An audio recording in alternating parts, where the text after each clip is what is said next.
ನಮಸ್ಕಾರ ಸರ್. ನಮಸ್ಕಾರ ಸರ್. ಏನು ಫುಲ್ ನೈಟ್ ಫುಲ್ ಬಿಸಿ ಇದ್ದೀರಾ? ಇದು ಕಾರ್ಡ್ ಮ್ಯಾನುಫ್ಯಾಕ್ಚರಿಂಗ್ ಮಾಡೋದು.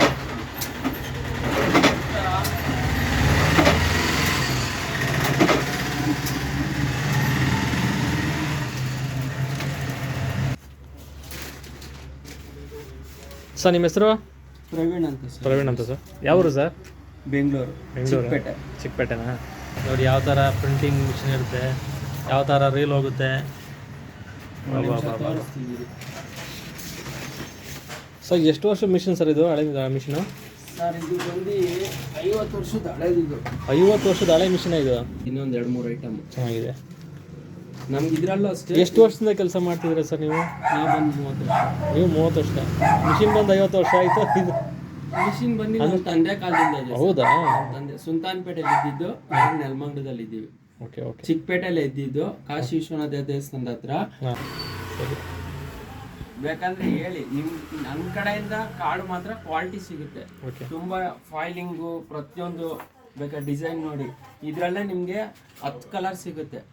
ಇದೇನಾ ಇದು ಮೋಲ್ಡ್? ಇದು ಬಂದು ನಾವು ಅಂಟಿಸ್ತೀವಿ. ಇದು ಅಂಟಿಸ್ತ್ರೇನೆ ಇದು ಪ್ರೆಷರ್ಗೆ ಬರೋದು. ಅಂದರೆ ಇದು ಫಸ್ಟ್ ಸ್ಟಾರ್ಟಿಂಗ್ ಇತ್ತು, ಒಂದು ಕಾಪಿ ಇರಬೇಕು, ಎಲ್ಲ ಇರಬೇಕು, ಮಾಡಬೇಕು. ಎಲ್ಲ ಗೊತ್ತಿರಬೇಕು, ಕೆಲಸ ಮಾಡಬೇಕು. ಯಾಕೆ ಗೊತ್ತಿಲ್ದರೆ ಮಾಡಿ. ನೀವು ಮಿಷಿನ್ ಆಪರೇಟಿಂಗ್ ಮೆಕ್ಯಾನಿಕಲ್ ಅಲ್ಲ ನೀವೇ ಸರ್. ಇದರಲ್ಲಿ ಸೇಫ್ಟಿ ಬಗ್ಗೆ ಏನು ಹೇಳಿ ಸರ್? ಇದರಲ್ಲಿ ಏನು ಸೇಫ್ಟಿ ಇಲ್ಲ ಸರ್. ಇದರಲ್ಲಿ ಸೇಫ್ಟಿ ಇಲ್ಲ, ತುಂಬ ಡೇಂಜರ್ ಹಂಗಾರೆ. ಕೆಲಸ ವರ್ಕ್ ಮಾಡೋದೇ ಡೇಂಜರ್. ಮತ್ತೆ ಕೈ ಕೊಟ್ರೆ ಏನು ಗತಿ ಮತ್ತೆ? ಅಲ್ಲಿ ಏನು ಸೇಫ್ಟಿ ಇಲ್ಲ. ಬ್ರೇಕ್ ಇದೆ, ಆ ಟೈಮ್ಗೆ ಬ್ರೇಕ್ ಹೊಡೆದ್ರು ಆಗಲ್ಲ. ಒಂದ್ಸತಿ ಒಳಗಡೆ ನುಗ್ಬಿಡುತ್ತೆ. ಒಳಗಡೆ ಹೋಗಿ ನೋಡಿ, ತೋರಿಸ್ತೀನಿ ಒಂದು ನಿಮಿಷ. ಹಾಂ, ಒಳಗಡೆ ಹೋಗಿ ಈಚೆ ಕಡೆ ಬರುತ್ತೆ, ಅಲ್ಲಿ ಪ್ಲಸ್ ಆಗಿರುತ್ತೆ. ಆದಷ್ಟು ಹುಷಾರಾಗಿ ಮಾಡಬೇಕು. ತುಂಬ ಡೇಂಜರ್ ಕೆಲಸ ಇದು. ಅಂದ್ರೆ ನಾವು ಎಕ್ಸ್ಪೀರಿಯನ್ಸ್ ಇರೋದ್ರಿಂದ ಏನು ತೊಂದರೆ ಇಲ್ಲ. 30 ವರ್ಷ ಎಕ್ಸ್ಪೀರಿಯನ್ಸ್ ಇರೋದ್ರಿಂದ ಏನು ತೊಂದರೆ. ಆದ್ರೂ ನೀವೇನೋ ಸಣ್ಣ ಪುಟ್ಟ ಸ್ಟಾರ್ಟಿಂಗಲ್ಲಿ ಏನು ಏಟ್ ಮಾಡ್ಕೊಂಡಿಲ್ಲ ಹಂಗಾರೆ? ನಾನು ಏಟ್ ಮಾಡ್ಕೊಂಡಿದ್ದೀನಿ, ಇಲ್ಲೇ ಏಟ್ ಮಾಡ್ಕೊಂಡಿದ್ದೀನಿ.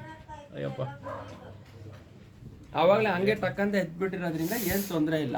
ಇಲ್ಲಾಂದ್ರೆ ಪ್ರೆಸ್ ಅಂದ್ರೆ ಇದು ಸುಮಾರು ಜನ ಕೈ ಏಟ್ ಮಾಡ್ಕೊಂಡಿದ್ದಾರೆ ಇದು ಕೆಲಸ ಮಾಡಿ. ತುಂಬಾ ಜನ ಮಾಡ್ಕೊಂಡಿದ್ದಾರೆ. ಲೆಕ್ಕನೇ ಇಲ್ಲ. ಸೊ ಈಗ ಯಾರಿಗೂ ಏನು ಒಂಚೂರು ಗೊತ್ತೇ ಇಲ್ಲ, ಏನೋ ಕಲಿಬೇಕು ಅಂತ ಆಸೆ ಆಗ್ಬಿಡುತ್ತೆ. ಹೆಂಗೆ ಟ್ರೈನಿಂಗ್ ಏನೋ ಕೊಡ್ತೀರಾ?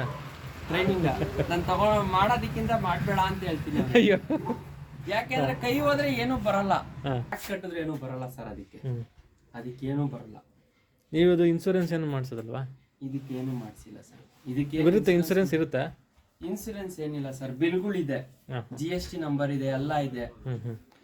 ನಿಮಗೆ PF ಥರ ಏನಿಲ್ಲ? ನಮ್ದೇ ಓನ್ ಅಲ್ವಾ ಸರ್? ನಮ್ದೇ ಓನ್. ಪಬ್ಲಿಕ್ ಫಂಡ್ ಅಂತ ಕಟ್ಬೋದಲ್ಲ ಸರ್? ಕಟ್ಬೋದು. ನಾನು ಯಾನು ಇದುವರೆಗೂ ಇದು ಮಾಡ್ಕೊಂಡಿಲ್ಲ. ಆಯ್ತು, ಮಾಡೋಣ ಕೊಟ್ಟಿದ್ದೀವಿ. ಇವಾಗ ನೀವು 50 ವರ್ಷದಿಂದ ಎಷ್ಟು ದುಡ್ಡು ಕೊಟ್ಟು ತಗೊಂಡಿದ್ರೆ? ಅವಾಗ ಬಂದ್ರಿ 3 ಲಕ್ಷ ಕೊಟ್ಟು ತಗೊಂಡ್ರ ಸರ್. 50 ವರ್ಷದಿಂದ? 50 ವರ್ಷದಿಂದ. ನಮ್ಮ ತಾತನ ಕಾಲದ ಮಿಷಿನ್ ಇದು.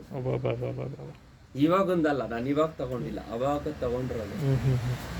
ಇವಾಗ ತಗೊಂಡ್ಬೇಕು ಅಂದ್ರೆ ಇವಾಗ ಕೆಲಸ ಮಾಡೋರು ಸಿಗಲ್ಲ. ಮಾಡೋರು ಏನಂದ್ರೆ ಇವಾಗ ಬರೋರು ಬಟ್ಟೆ ಗಲೀಜಾಗಬಾರ್ದು, ಕ್ಲೀನ್ ಆಗಿರ್ಬೇಕು. ನಾವು ಕೈ ಮಸಿ ಮಾಡ್ಕೊತೀವಿ, ದಿನ ಆದ್ರೆ ಮಿಷಿನ್ ಹೊರ್ಸ್ಬಿಟ್ಟು ಹೋಗ್ತೀವಿ. ಏನಾದ್ರೂ ನಮ್ಗೆ ಅದು ನಾವೇನು ಸ್ನಾನ ಮಾಡ್ತೀವೋ ಅದು ನೀಟಾಗಿರ್ಬೇಕು. ಪ್ರತಿ ದಿವಸ ನಾವು ಒರೆಸಿ ಮಿಷಿನ್ ನೀಟಾಗಿ ಆಯಿಲಲ್ಲಿ ಹಾಕಿ ಎಲ್ಲ ಮಾಡಿ ನಾವು ಮಿಷಿನ್ ರನ್ನಿಂಗ್ ಮಾಡೋದು. ಇವಾಗ ಬರೋರು ಏನಂದ್ರೆ ಏನು ಗಲೀಜ್ ಆಗ್ಬಾರ್ದು, ಯಾವ ಥರನೂ ನನ್ಗೆ ಇದಾಗಬಾರ್ದು, ಹೆಂಗ್ ಬಂದಿದ್ದೀನಿ ನಾನು ಹೋಗ್ಬಿಟ್ಟು ಕಸ ಗುಡ್ಸೋದು ಬೇಜಾರು ಮಾಡ್ಕೊಡ್ತಾರೆ. ಮಾಡೋರಿದ್ದಾರೆ, ಮಾಡೋರು ಇಲ್ಲ ಅಂತ ಖಂಡಿತ ಹೇಳಲ್ಲ, ಮಾಡೋರಿದ್ದಾರೆ. ಕೆಲವ್ರಿಗೆ ಗಲೀಜ್ ಆಗಲ್ಲ. ಇವಾಗ ಏನಂದ್ರೆ ಹೋದ್ರೆ ಬೆಳಿಗ್ಗೆ ಹೋದ್ರೆ ಹೋಗಪ್ಪ ಒಂದು 15 ಸಾವಿರ ಸಂಬಳ ಬರುತ್ತೆ ಅಷ್ಟೇ. ಇವಾಗ ನಾವು ಹಾರ್ಡ್ ವರ್ಕ್ ನೋಡಿ 10 ಗಂಟೆ ಆದ್ರೂ ಇಲ್ಲೇ ಇದ್ದೀವಿ.